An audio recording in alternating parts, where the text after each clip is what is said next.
జరుగుతున్న పరిణామాల్లో జగన్ వైపు టర్న్ అవ్వాలనుకున్నప్పుడు వాళ్ళకు ఫీలింగ్ ఏమొస్తుంది, దాన్ని ఏమంటారు, బ్యాక్ బెంచ్ బాయ్ లాంటి ఫీలింగ్ వస్తుంది.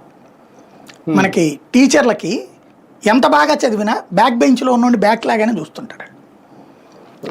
అట్లాగైపోతుంది. ఒకసారి ఆ ముద్ర పడిపోయింది అనుకోండి, నువ్వు ఎంత మంచి చేసినా కూడా నీకు వాళ్ళు మారరు. చంద్రబాబు గారికి అదృష్టం అదే.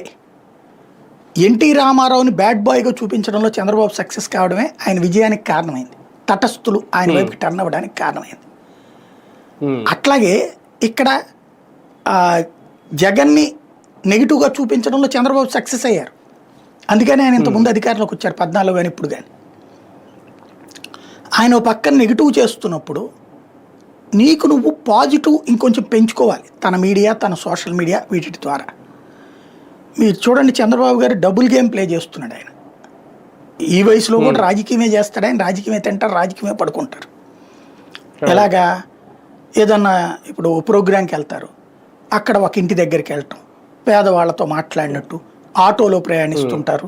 అదంతా ఆర్టిఫిషియలే, కానీ ఒక తరహా గేమ్ అది, సైకలాజికల్ గేమ్. ఒక అవునాయా మైకే పెట్టుకున్నాడు, కానీ ముఖ్యమంత్రిగా ఉన్నాక ఆటోలో తిరగలుగుతాడా, అదే జగన్ గారు తిరుగుతాడా, పవన్ గారు తిరుగుతాడా అంటాడు. తటస్థుడు, తటస్థుడైన ఆటో డ్రైవర్, తటస్థుడైన పేదవాడు, వాళ్ళకి రాజకీయంతో సంబంధం ఉండదు. ఏం తిరిగితే తప్పేంటంట, అంత చక్కగా చేశాడు ఆయన, దాని తప్పట్టం ఎందుకంటాడు. అలాంటి వాళ్ళు ఈ పదజాలాన్ని అంగీకరించరు. పైగా ముఖ్యమంత్రి ఎప్పుడు ప్రజల్లో ఉంటున్నాడు అనేది వచ్చింది. అది ప్రతి నెల పింఛన్ టైంలో ఏదో రూపంలో వెళ్తున్నారు. జగన్ అది కూడా చేయలేదు అనేదే అక్కడ వాళ్ళకు వచ్చినటువంటి. కాబట్టి పదజాలం విషయంలో జాగ్రత్తలు తీసుకోవాల్సిన అవసరం అయితే జగన్కు ఉంది. మరి చేసుకుంటాడో లేదా ఆయన ఇష్టమే. అంటే ఆవేశం